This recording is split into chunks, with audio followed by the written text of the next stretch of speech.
একবিংশ শতাব্দীতেও কুসংস্কারের বলি এক আদিবাসী গৃহবধূ। সরকারি হাসপাতালে চিকিৎসার পর ওষুধ খেতে দিত না স্থানীয় ওঝা, ফলে তিলে তিলে মৃত্যু হলো গৃহবধূর। ঘটনাটি ঘটে বৃহস্পতিবার শান্তিনিকেতন থানার বোলপুর পৌরসভার 1 নম্বর ওয়ার্ডের বনডাঙ্গা আদিবাসী পাড়ায়।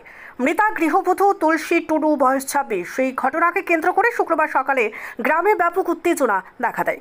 গৃহবধূর মৃত্যুর খবর পাওয়ার পর গ্রামবাসীরা অভিযুক্ত ওঝাকে গাছে বেঁধে রেখে বিক্ষোভ দেখায়। সে খবর পাওয়ার পরপরই এলাকায় এসে পৌঁছায় শান্তিনিকেতন থানার পুলিশ।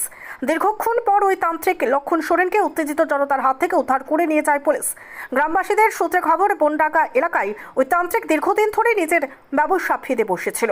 সেখানে ঝাড়ফুঁক করে গ্রামের বাসিন্দাদের রোগ সারিয়ে দিত বলে অভিযোগ।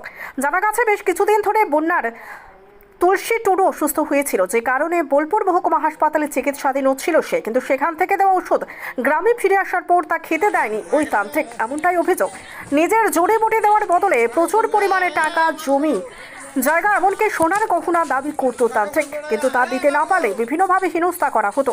সেই মতো অবস্থায় বৃহস্পতিবার হঠাৎই মৃত্যু হয় তুলসী টুডুর। তার আগে গৃহবধূর বাড়িতে থাকা একটি পেয়ারা গাছ আচমকাই শুকিয়ে যায়। এই বিষয়টি জানার পরে ক্ষোভে ফেটে পড়েন গ্রামবাসীরা। তাদের দাবি, ঝাড়ফুঁক করেই গাছ ও তুলসী টুডুকে মেরে ফেলেছে তান্ত্রিক। এরপরে শুক্রবার গ্রামে তান্ত্রিককে বেঁধে রেখে ব্যাপক বিক্ষোভ দেখায় গ্রামবাসীরা।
আগে টাকা নি মানে স্থির করে ঠিক করো, তারপরে তোমাকে 1 লাখ পঞ্চায়েত দেবো রে।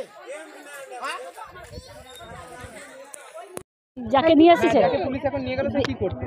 ও তান্ত্রিক করতো। তান্ত্রিক করে ওই বস্তিতে থাকে, প্রান্তিক ক্যানেল পাড়ে। উনি তান্ত্রিক করে সবাইকে এরকম ভান্তি বাজিয়ে 50,000 টাকা দেন, আমার ডেড বডিকে আমি ভালো করতে পারি।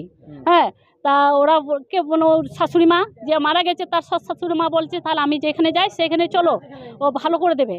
দিয়ে তাকে পাড়াতে না জানিয়ে ওনারা বাড়ি মিলে নিয়ে গেছে। ওরা যাওয়ার পরে পায়ে ধরি করেছে, বলছে আমার পায়ে ধরো, না হলে কিন্তু স্বর্গে উঠে যাবে তোমার বউ। হ্যাঁ, তাকে বলেছে তোমার স্ত্রী একদম স্বর্গে চলে যাবে। তার জন্য ওর পায়ে ধরেছে, বলছে না যা চাইবে আমি তাই করবো। বলছে 50,000, বলছে আমি 50,000 টাকা দেবো, তাহলে আমার স্ত্রীকে আগে উঠিয়ে দেবে। না, আমি আগে টাকা নেবো, নাহলে আপনার বউ বাঁচবে না। বলছে আমি এখন কোথায় ধরে। হ্যাঁ হ্যাঁ, দিয়ে বলছে 50,000 টাকা এখন দেবো আমার স্ত্রীকে। বলছে আগে দেন। ওই মুহূর্তে টাকা না দিতে পারে দিতেন, যাতেই মারা গেছে একজন, কি বলবেন? আমি জড়িবুটি দিতাম, কিন্তু আমি ওখানে এদের জন্য আমি জড়িবুটি কিছুই দিইনি। এনারা আমার কাছে নিয়ে গেছেন, সেটা অসুবিধা হওয়ার সঙ্গে যখন নিয়ে গেছেন তখন খুব অসুবিধায় ছিল। আমি না দেখে জবাব দিয়ে দিয়েছিলাম। আপনি কোথা থেকে শিখলেন এসব কাজ? আমি কামড় থেকে কিছু শিখেছি, একটা পুরোহিতের কাছ থেকে শিখেছি। কি করতেন আপনি, কি কাজ করতেন? আগে মিস্ত্রি কাজ করতাম, এখন কি করতেন? এখন মাঠেও কাজ করি আর মাকে সেবা দিই, এইটাই। আর কি করেন? আর কিছু করি না। আর লোককে চিকিৎসা কি করেন? চিকিৎসা আমি কামড় থেকে কিছু ওষুধ নিয়ে এসে ওগুলো আমি দিতাম, যাদের একটু সমস্যা হতো তাদের জন্য। কামড় বলতে কোথায়? কামরু কামাখ্যা। কি কি দিতেন? এই শরীরের মধ্যে যেগুলো ব্যথা থাকে, যেগুলো সমস্যা হতো সেগুলো, আদার্স কিছু। এই একজন যে মারা গিয়েছে বলছে আপনার বিরুদ্ধে? না, ওটা আমার সাথে তো কিছু হয়নি। আপনার নাম? লক্ষণ সরেন।